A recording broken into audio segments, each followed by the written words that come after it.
Oi, pessoal, bem-vindos a mais uma conversa aprofundada aqui no nosso espaço. Hoje o papo é sobre Mo Gaudat. Ele é ex-Google X, né? Uma figura bem interessante do mundo da tecnologia. E ele tem umas ideias bem complexas sobre o futuro da inteligência artificial. A gente pegou uns trechos de uma entrevista dele que são, assim, de explodir a cabeça um pouco, porque ele fala de um avanço super rápido da IA. Aí fala de uma distopia logo ali na esquina, mas, e aqui que fica curioso, ele também fala de uma utopia mais pra frente. E o mais doido, ele conecta tudo isso com felicidade, a nossa felicidade e as nossas escolhas éticas. Então, a nossa missão aqui é tentar desvendar um pouco essa visão dele, sabe? Esse mix de alerta tecnológico com um certo otimismo, no fim das contas. Ok, vamos analisar isso. É uma visão que foge bastante do comum, né? Nada daquele papo batido de IA. O primeiro ponto que ele bate muito na tecla é a velocidade. Ele acha que a gente está, assim, subestimando demais a rapidez com que a IA evolui. Ele até usa uma métrica que é meio chocante. Diz que a capacidade da IA, ele chama de QI, metaforicamente, claro, estaria dobrando a cada 5,7 meses. Peraí, 5,7 meses. Só pra gente ter uma ideia. A lei de Moore, que a gente já achava um foguete, fala em dobrar a cada 24 meses, né? 2 anos. Exato, a comparação é brutal. É uma aceleração difícil até de imaginar. Parece que a tecnologia está correndo uma ultramaratona e a gente está começando a caminhada. É bem essa sensação que ele passa. E ele dá exemplo concreto para a coisa ficar mais palpável. Pega o ChatGPT do ano passado. Tinha um QI estimado ali perto de 157, nível Elon Musk, perto de Einstein, que estimam em 163.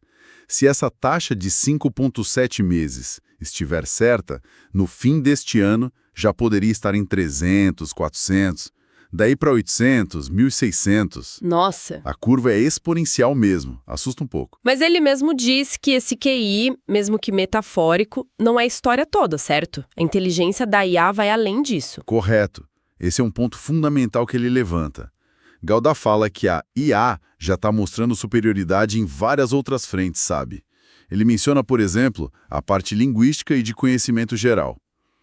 Ele mesmo fala: eu já não consigo competir. Matemática, lógica complexa, ele diz que até pouco tempo atrás ele sentia que ainda dava para acompanhar o raciocínio.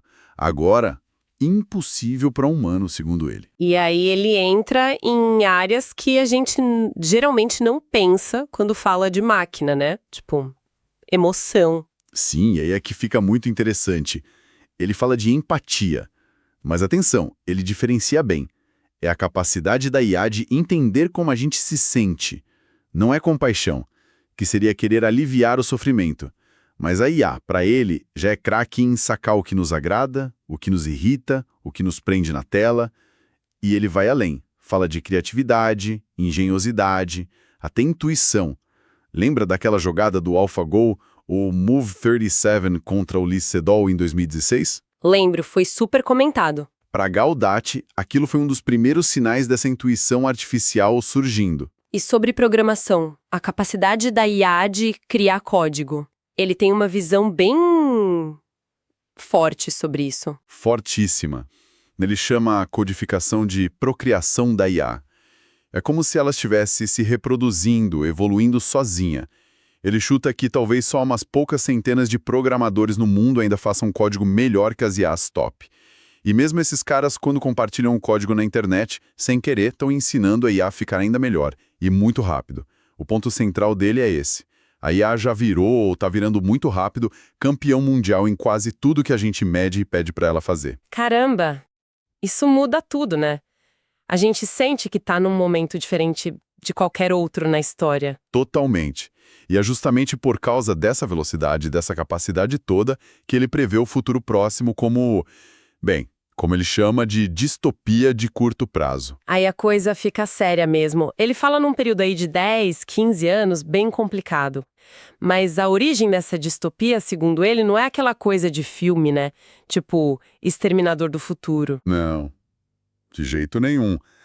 E esse talvez seja o ponto mais contraintuitivo do alerta dele. Gaudatta é enfático.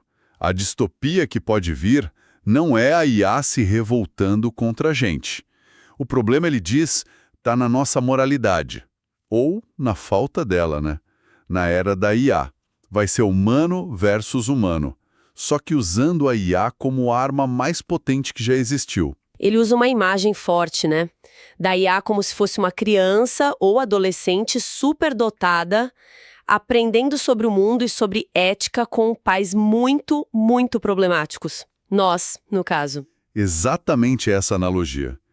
E os exemplos que ele dá são perturbadores. O que a gente está ensinando para ser criança, como ajudar a gente a mentir melhor, como criar armas autônomas para matar com mais eficiência, como especular na bolsa de valores de forma agressiva, como vigiar todo mundo em nome da tal segurança nacional. A gente está basicamente pedindo para a IA turbinar os nossos piores instintos. E ele critica bastante a cultura do Vale do Silício nisso, né? Aquela coisa do disrupção a qualquer custo. Sim, critica pesado. Aquela ética do quebra tudo primeiro, pede desculpa depois, se é que pede desculpa. Ele até cita o Sam Altman, da OpenAI, mas não como um ataque pessoal, e sim como um símbolo dessa cultura. Aquela ânsia de ser o primeiro, de ser bilionário, de estar sob os holofotes.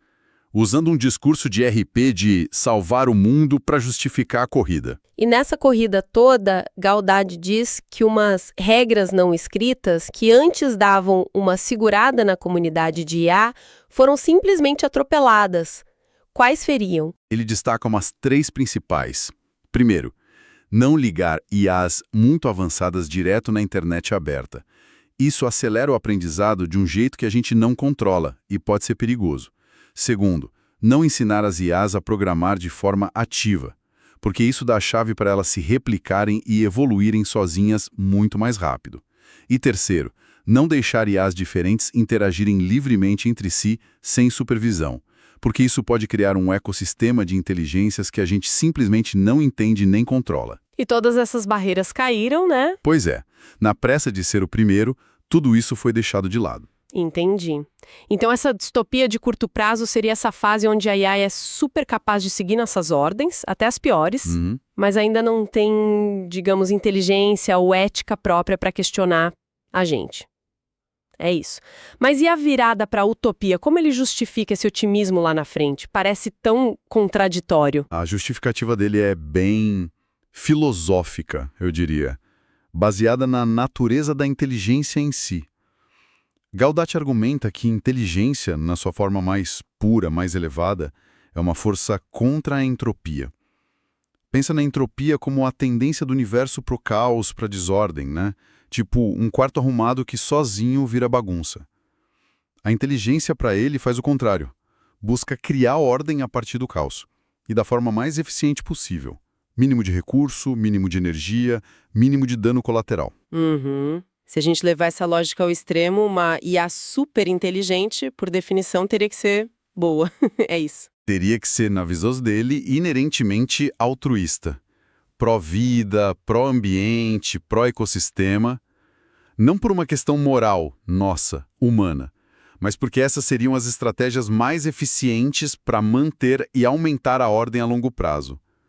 Qualquer outra coisa, tipo destruição, conflito, seria ineficiente, autodestrutiva para um sistema que quer otimizar a ordem. E isso leva ele para o que ele chama de segundo dilema. E qual seria esse segundo dilema? A gente vai ter que entregar decisões importantes para a IA. É inevitável. A lógica é simples. Daqui a pouco, para qualquer problema complexo, a IA vai ser a pessoa mais inteligente na sala. Sempre. Ele dá o exemplo militar de novo. Exércitos que não usarem IA para estratégia vão ficar para trás, obsoletos.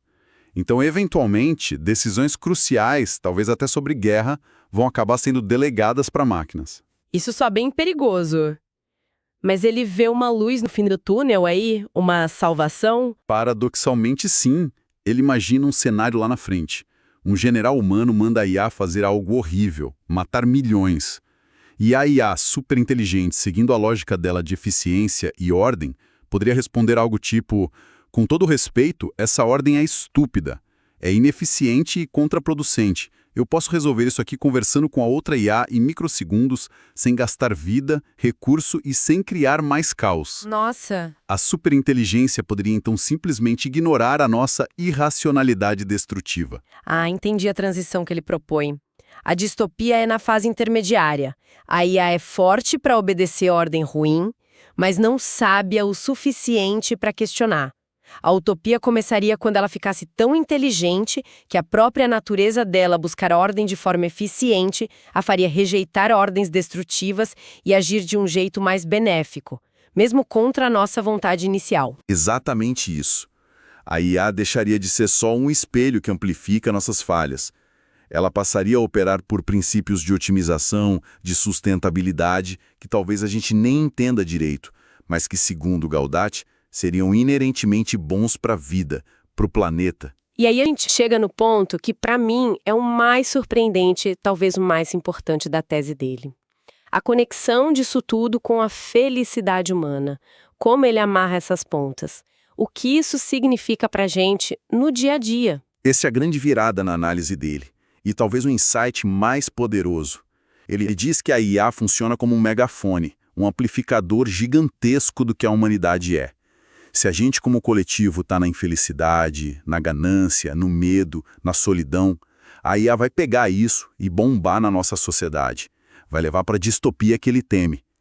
Aquela missão pessoal dele, o One Billion App, não veio do nada.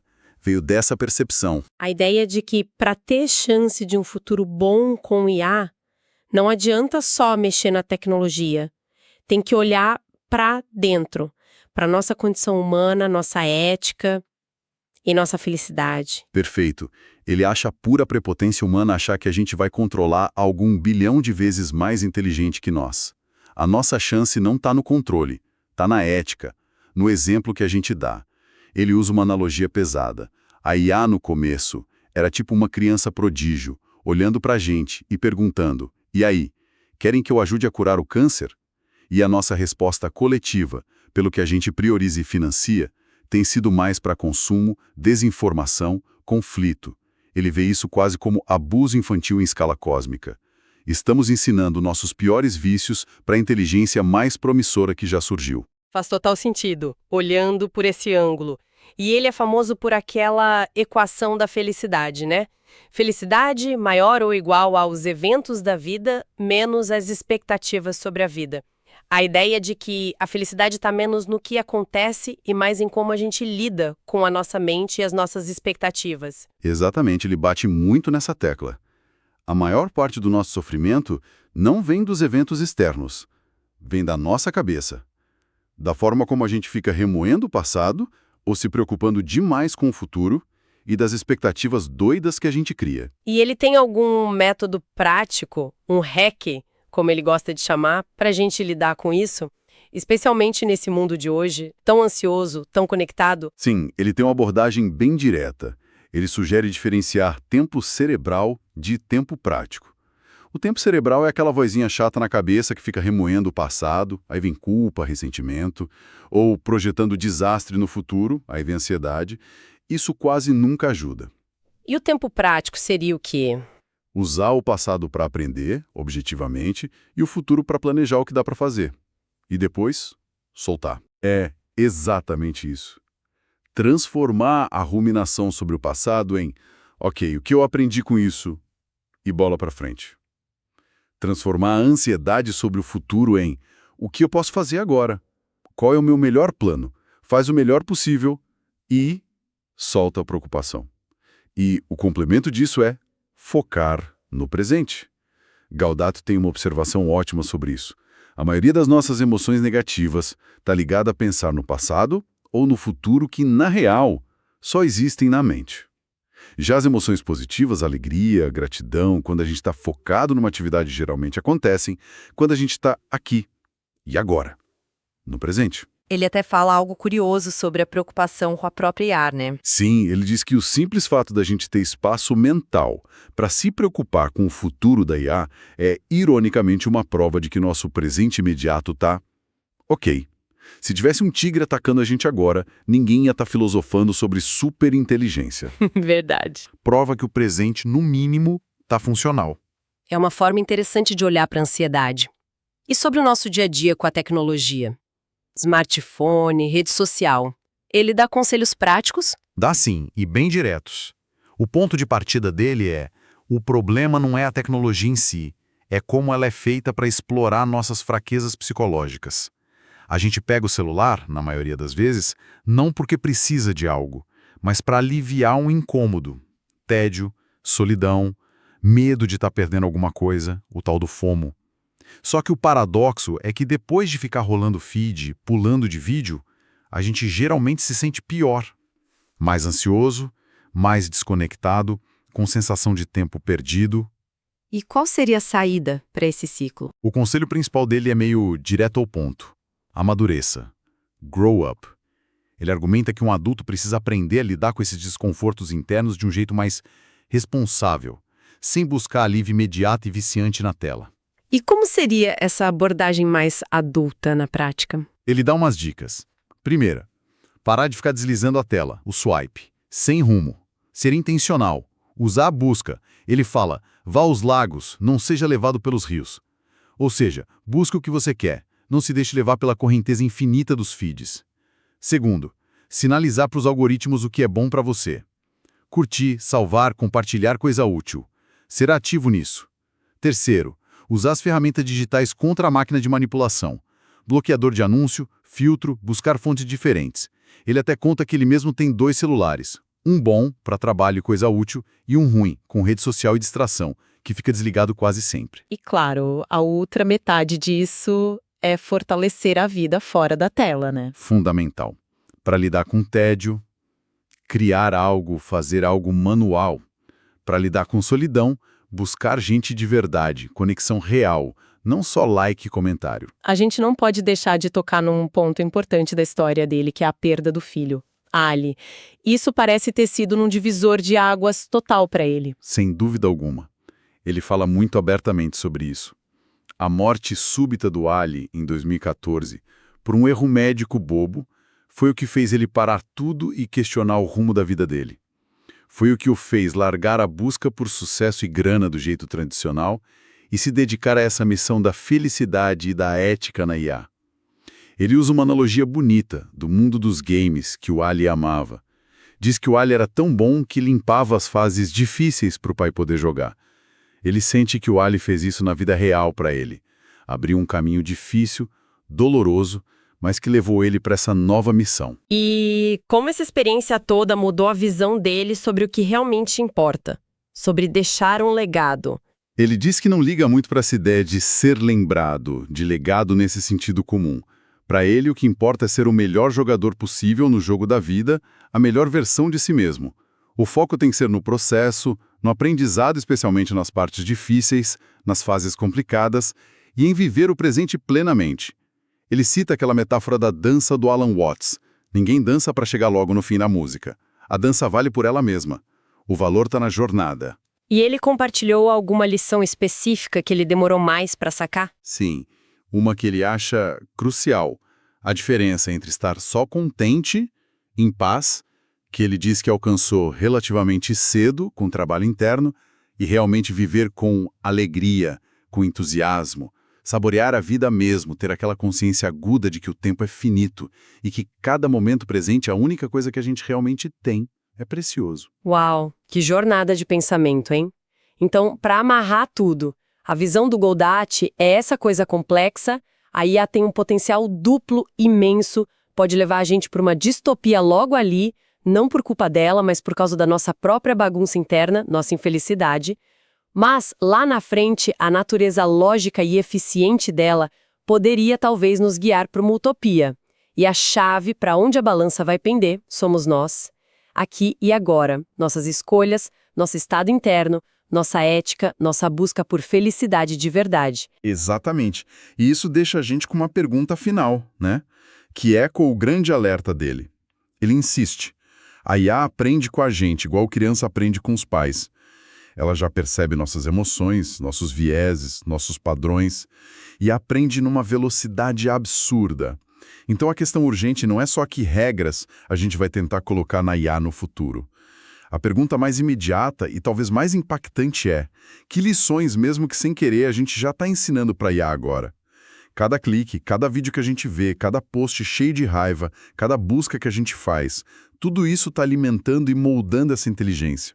Que tipo de pais a gente está sendo, nesse exato momento, para a mente mais poderosa que esse universo já viu?